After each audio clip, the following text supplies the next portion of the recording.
आपने home loan लिया 8.5% पर, 2 साल बाद मार्केट में वही लोन 7.75% पर मिल रहा है, लेकिन आपका पुराना लोन अभी भी महंगा चल रहा है। अब सवाल, नया कस्टमर सस्ता लोन ले रहा है और पुराना कस्टमर महंगा क्यों भर रहा है? यही प्रॉब्लम आरबीआई अब एड्रेस करने जा रही है। आरबीआई ने अगस्त 2026 में इंटरेस्ट रेट को एडवांसेस को लेकर के नया ड्राफ्ट फ्रेमवर्क किया है।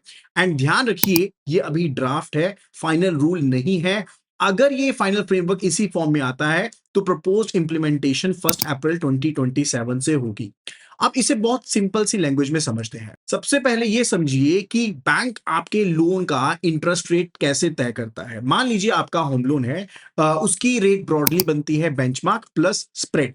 बेंचमार्क हो सकता है repo rate linked benchmark, treasury bill based benchmark या फिर एप्लीकेबल इंटरनल बेंचमार्क जैसे एमसीएलआर। अब अगर ये समझ नहीं आ रहा तो इस तरह से समझ लो, एक बेस रेट होगा जो चेंज होता रहेगा एंड उसके ऊपर बैंक जो पैसा कमाना चाहता है उसे हम स्प्रेड कहते हैं। तो उसके ऊपर बैंक अलग से अपना स्प्रेड ऐड करता है। तो मान लीजिए बेंचमार्क है 6% एंड बैंक का स्प्रेड है 2.5%, तो आपका फाइनल लोन रेट होगा 8.5%। अब प्रॉब्लम कहां पर आती है?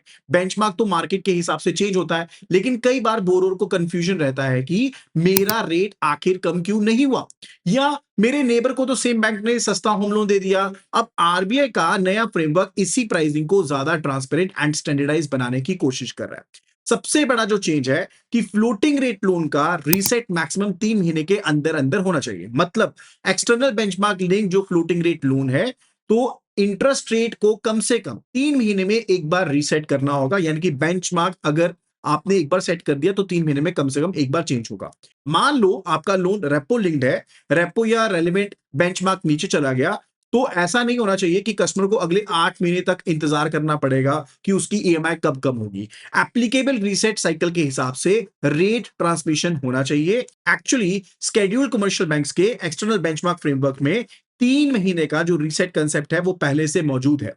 नया ड्राफ्ट इसे और ज्यादा ब्रॉडर कैटेगरी में लेके आ रहा है, इंटरेस्ट रेट फ्रेमवर्क का हिस्सा बना रहा है। अब दूसरा जो सबसे बड़ा चेंज है, जो कि काफी ज्यादा इंटरेस्टिंग भी है, बैंक स्प्रेड के साथ बार बार नहीं खेल पाएगा। कहने का मतलब है कि अगर बेंचमार्क 6% है और स्प्रेड 2.5% है, टोटल रेट हो गया 8.5%।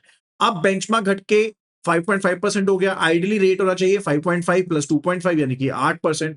लेकिन अगर उसी समय स्प्रेड 2.5% से बढ़ा करके 3% कर दिया जाए तो कस्टमर बोलेगा भाई रेपो रेट घटने का मुझे क्या फायदा मिला, आपने तो अपना जो पर्टिकुलर स्प्रेड था वो बढ़ा दिया। इसीलिए ड्राफ्ट फ्रेमवर्क स्प्रेड रिवीजन को ज्यादा डिसिप्लिन करना चाहता है। ब्रॉडली स्प्रेड में क्रेडिट रिस्क प्रीमियम एंड जो business and operating related components है वो हो सकते हैं।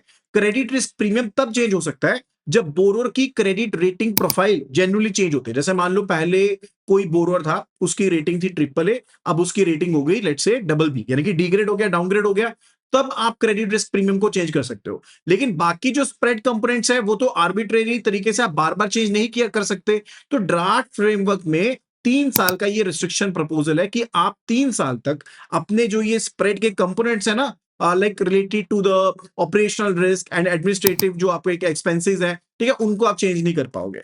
एंड मतलब ये है कि अगर कस्टमर का सिबिल ठीक है, रीपेमेंट ठीक है, लोन कंडक्ट ठीक है, तो सिर्फ इसलिए कि उसका स्प्रेड ऊपर ना हो जाए, बैंक की बिजनेस स्ट्रेटेजी चेंज हो गई। इस पर अब आरबीआई ज्यादा ट्रांसपेरेंसी चाहता है। थर्ड अपडेट है लेंडिंग रेट्स छुपी हुई चीज नहीं रहेगी। ड्राफ्ट प्रपोजल के अकॉर्डिंग रेगुलेटेड एंटिटीज को अपनी एप्लीकेबल लेंडिंग रेट्स हर महीने की पहली तारीख को डिक्लेयर करनी पड़ेगी, डिस्क्लोज करनी पड़ेगी। इसका फायदा क्या होगा? मान लो आप एग्जिस्टिंग होम लोन कस्टमर हो, आप इजीली कंपेयर कर पाओगे बैंक आज नया होम लोन किस रेट पर दे रहा है और मेरा लोन किस रेट पर चल रहा है। यहीं से कस्टमर पूछ सकता है कि मेरा रेट ज्यादा क्यों है, और बैंक को प्राइसिंग का रैशनल ज्यादा ट्रांसपेरेंट रखना पड़ेगा, कारण भी बताना पड़ेगा। Change number 4, personal and MSME borrows के लिए एक्सटर्नल बेंचमार्क बहुत इंपॉर्टेंट रहेगा। अब एक्सटर्नल बेंचमार्क का क्या क्या फायदा होता है? जैसे इंटरनल बेंचमार्क होता है एमसीएलआर, बैंक अपने खर्चों के हिसाब से, अपनी चीजों के हिसाब से अपना रेट चेंज करता है, अपना रेट खुद बनाता है। अब एक्सटर्नल बेंचमार्क के केस में बैंक इसे खुद अपने मन से क्रिएट नहीं कर सकता। मान लो एग्जांपल के तौर पर आरबीआई का रेपो रेट है, या 3 महीने का ट्रेजरी बिल, या 6 महीने का ट्रेजरी बिल, या कोई स्पेसिफाइड मार्केट बेंचमार्क है। इसलिए अगर मॉनेटरी पॉलिसी रेट चेंज होता है तो उसका ट्रांसमिशन बोरोर तक कंपैरेटिवली काफी फास्टर हो जाएगा। एंड पर्सनल एंड रिटेल जो फ्लोटिंग लोन है, एमएसएमई जो फ्लोटिंग लोन है उनके लिए एक्सटर्नल बेंचमार्क रेजिम पहले से ही लागू है। ठीक है, ड्राफ्ट फ्रेमवर्क उसको और ज्यादा ब्रॉडर तरीके से आगे लेके जाना चाहता है। एंड अब एक इंपॉर्टेंट क्वेश्चन, क्या इसका मतलब यह है कि 1 अप्रैल 2027 से सबकी होम लोन ईएमआई ऑटोमेटिकली कम हो जाएगी? No, that's not the case. ये सबसे बड़ी गलत अंडरस्टैंडिंग होगी।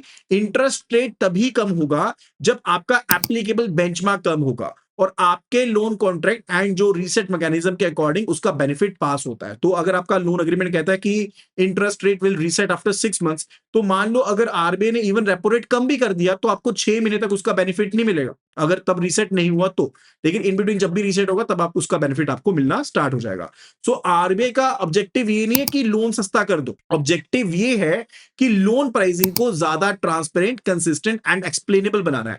और एक इंपॉर्टेंट पॉइंट, अगर किसी लोन का बेंचमार्क चेंज किया गया है या चेंज किया जाना है तो बोरोर की कंसेंट जैसी सेफगार्ड भी ड्राफ्ट फ्रेमवर्क का हिस्सा है।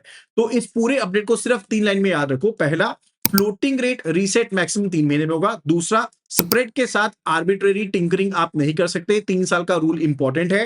And third one, lending rates को मंथली डिस्क्लोज करना होगा। और सबसे इंपॉर्टेंट, ये अगस्त 2026 का ड्राफ्ट फ्रेमवर्क है, फाइनल डिसीजन डायरेक्शन नहीं है। इसलिए अगर कोई आपको बोलो कि आरबीआई ने रूल लागू कर दिया, आपकी ईएमआई कम हो जाएगी, तो डेफिनेटली उनके साथ ये वीडियो शेयर जरूर करना, क्योंकि ड्राफ्ट आया है, रूल अभी फाइनल होना बाकी है। एंड प्रपोज्ड इंप्लीमेंटेशन डेट 1 अप्रैल 2027 की है।